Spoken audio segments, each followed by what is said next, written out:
Oke, assalamualaikum warahmatullahi wabarakatuh. Waalaikumsalam warahmatullahi wabarakatuh. Alhamdulillahirabbil alamin wa bihi nasta'inu ala umuri din. Wassalatu wassalamu ala asrofil anbiya'i wal mursalin wa ala alihi wa sahbihi ajma'in. Yang saya muliakan, harus saya bilang saya mulia karena kedudukannya sebagai mustasyar bapak-bapak yang di sebelah kiri saya, dan yang saya muliakan juga karena dia adalah tanfir. Dan teman-teman sekalian yang saya banggakan, yang saya hormati, terima kasih yang pertama saya sampaikan ke Mas Rifki dan semuanya pengurus di Maroko ini yang berhasil membujuk saya untuk bisa hadir di sini. Kenapa saya katakan membujuk saya? Lebih tepatnya Memaksa saya. Bukan apa-apa, saya tuh apa ya? Yang namanya kiai itu pinter ngomong, yang namanya dosen itu pinter nulis. Nah, saya itu gak pinter nulis, gak pinter ngomong juga. Itu yang bikin saya ya begitulah. Jadi gimana ya nanti akhirnya, tapi karena teman-teman yang di sini, teman-teman semua, jadi oke dengan giroh kita, saya siap. Saya bilang oke, nanti insya Allah saya bikin apa adanya, sebisanya saya. Oke. Jadi sekali lagi terima kasih. Yang kedua, ya nanti nggak tahu Gus-Durnya sampai ketemunya di mana gitu. Nanti juga ketemu ya. Yang kedua, saya dulu pengen ngomong ini. Yang kedua, saya mengucapkan atau menyampaikan apresiasi saya. Apresiasi yang sangat-sangat besar kepada teman-teman semua. Kenapa? Kenapa saya mengapresiasi betul kepada ya, Anda coba, saya tuh umurnya berapa sih? 42 tahun. Umur saya 42 tahun. Kalau saya menikah umur 22 tahun atau 20 tahun, maka anak saya ini sudah sebesar Anda ini. Dan umur 42 tahun saya baru menginjak di Maroko. Dan Anda umur 20 tahun sudah menginjak lebih lama bahkan dari saya di Maroko. Itu betapa besar apresiasi saya. Artinya apa? Artinya Anda, kita semua ini yang ada di sini adalah sekian puluh orang dari 250 juta orang Indonesia yang ada di sini. Dan itu berarti Anda adalah orang-orang terpilih. Maka saya apresiasi gitu. Saya bangga gitu, apresiasi itu bangga. Saya bangga melihat Anda semua ini. Bahkan saya married. Kenapa saya 20 tahun yang lalu tidak kesini? Kenapa 19 tahun yang lalu saya tidak terfikirkan bahkan untuk sampai ke sini? Begitu. Jadi oke lah, tapi itu sejarah saya yang tidak bisa terulang.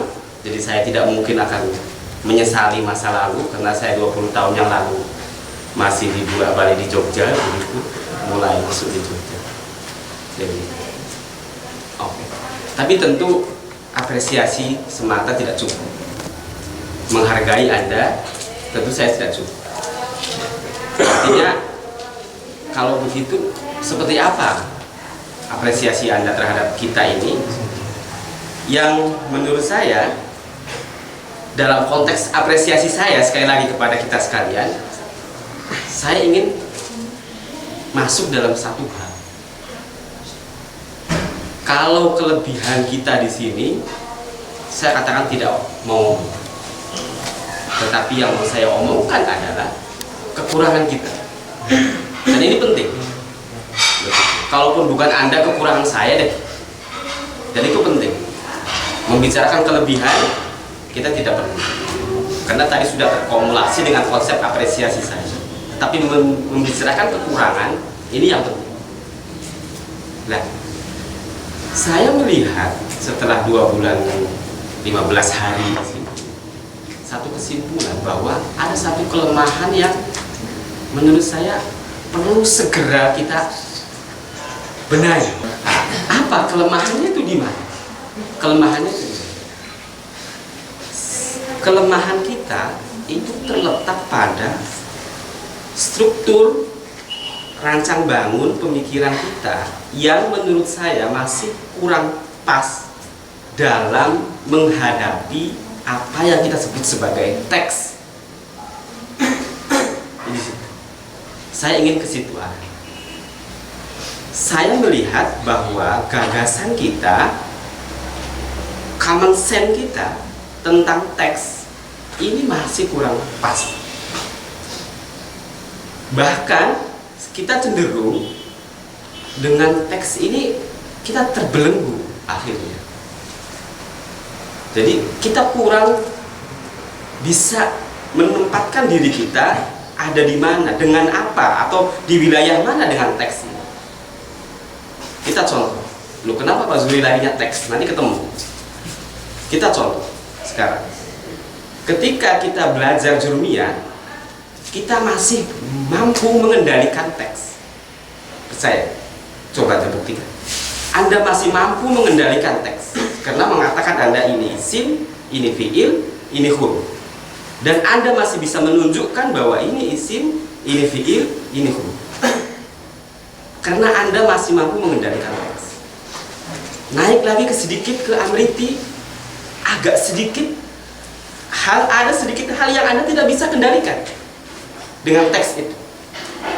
Seolah-olah Anda mulai dipaksa untuk memahami teks itu. Anda masuk lagi ke mutamimah.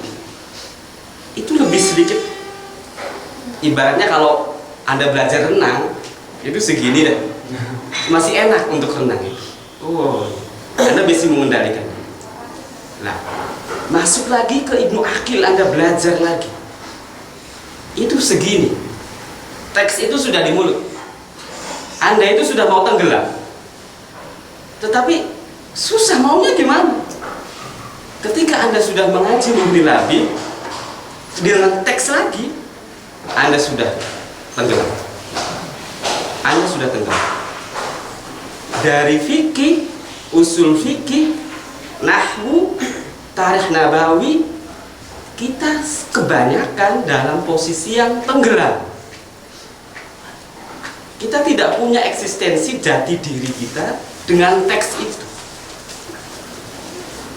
Kenapa persoalan seperti itu terjadi? Karena selama ini kita cenderung dipahami atau memahami teks itu bahwa kita harus ikut ke situ. Kita harus ikut ke teks itu, harus ikut ke teks itu. Sehingga kita pun ketika tenggelam dan mati di teks itu, ya udah biarkan aja deh. Ini kan demi Allah ini, demi Tuhan ini. Ini kan demi agama. Saya masuk. Akhirnya sudah kentir terbawa. Padahal problem sosial itu selalu di depan mata.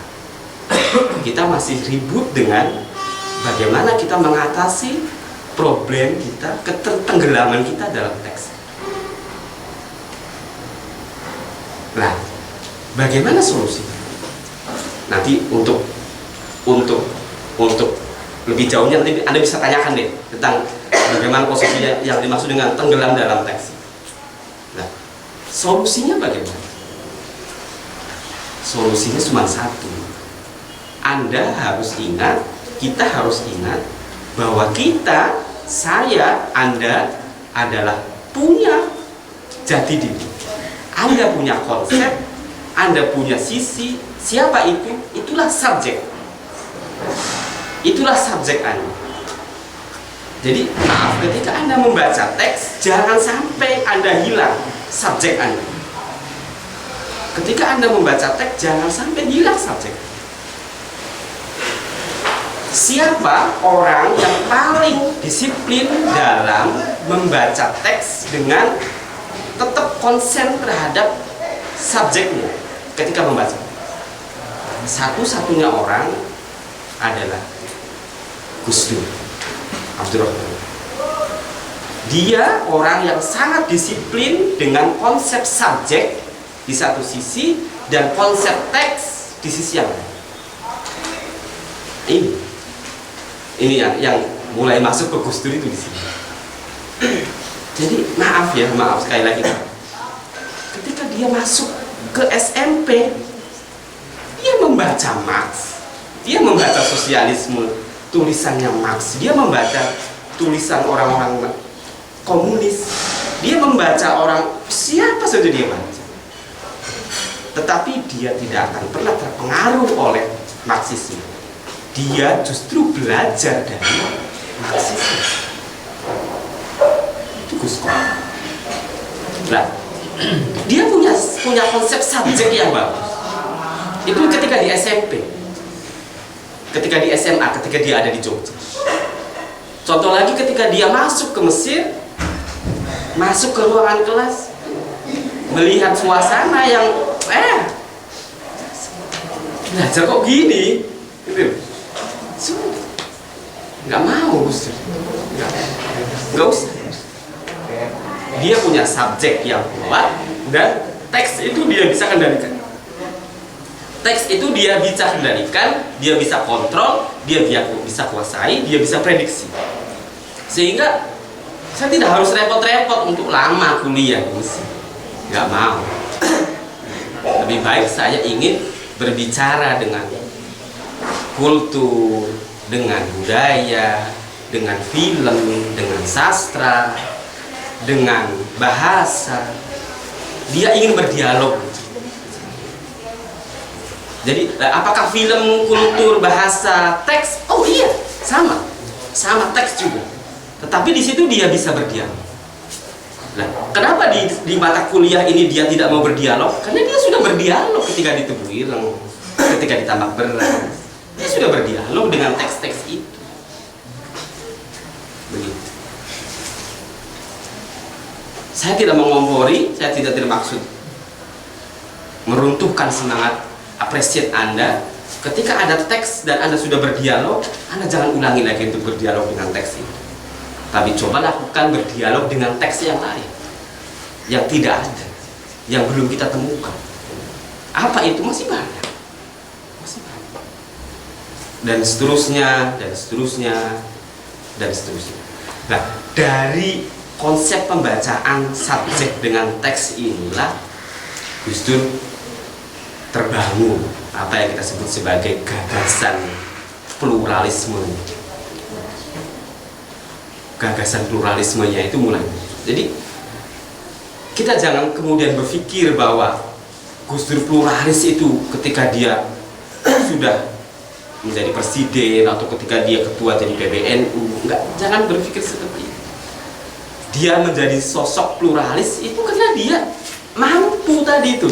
Sejak dari SMA, bagaimana saya ada jarak antara saya dengan teks itu. Sehingga ketika saya ada jarak antara saya dengan teman itu. Karena gurunya Gus Dur itu ketika SMA itu orang komunis yang punya buku Marx ketika di Jogja, dan di situ Gus Dur justru enak. Gus Dur ketika di SMA justru diamnya itu di tempat orang Muhammadiyah. Saya mau kawin sama orang Muhammadiyah nggak boleh ini saya. Jangan aja sama orang Muhammadiyah. Gimana mau membuat nalar kita itu pluralis? Ketika sudah dari TK itu sudah benci sekali itu dengan namanya apa istilahnya di Muhammadiyah. Kalau TK itu, kalau NU itu Raudhatul Atfal, kalau TK itu bukan FI ada apa taman kanak-kanak apa ya? Enggak, ada istilahnya sendiri. Jadi kalau Raudhatul Atfal itu miliknya NU, kalau misalnya TK Raudhatul Atfal, oh ini NU ini. Tapi kalau ini TK apa gitu, apa gitu, nah ini Muhammadiyah. Gimana kita mau jadi orang pluralis ketika sejak TK kita sudah terbentuk dan terjebak oleh sebuah teks yang menjadikan kita itu tenggelam di dalam. Dan itu tidak pernah dilakukan oleh Gus. Bayangkan dia pagi ada di rumahnya Kiai Zunaidi, Kiai tapi di Muhammadiyah. Sekolahnya itu di negeri, gurunya komunis tahun 53. Sorenya dia ngaji sama Mbah Munawir dan Ki Maksum di Krapyak. Bagaimana orang bisa membentuk konstruksi pikiran seperti ini? Nalar dia terkonstruksi seperti itu bagaimana? Kalau dia tidak punya konsep subjek yang bagus. Stres dia. Stres.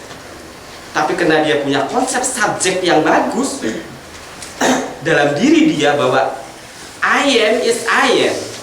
Itu saya adalah saya. Itu yang menjadikan dia bisa berjalan dalam ruang-ruang, nalar-nalar dan struktur-strukturnya berbeda. Inilah ada semacam pembangunan kognisi Gus Dur itu dari sini. Kita melihat. Belum lagi ketika dia di Jakarta. Sebelum SMP dia di Jakarta, itu tetangganya Marsilam Simanjuntak itu yang menjadi akrab.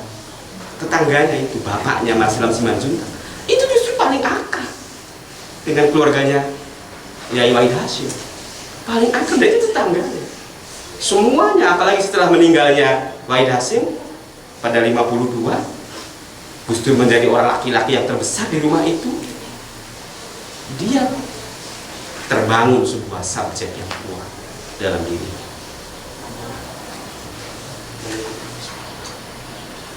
Sudah berapa menit? Oke, masih mau lagi atau sudah cukup?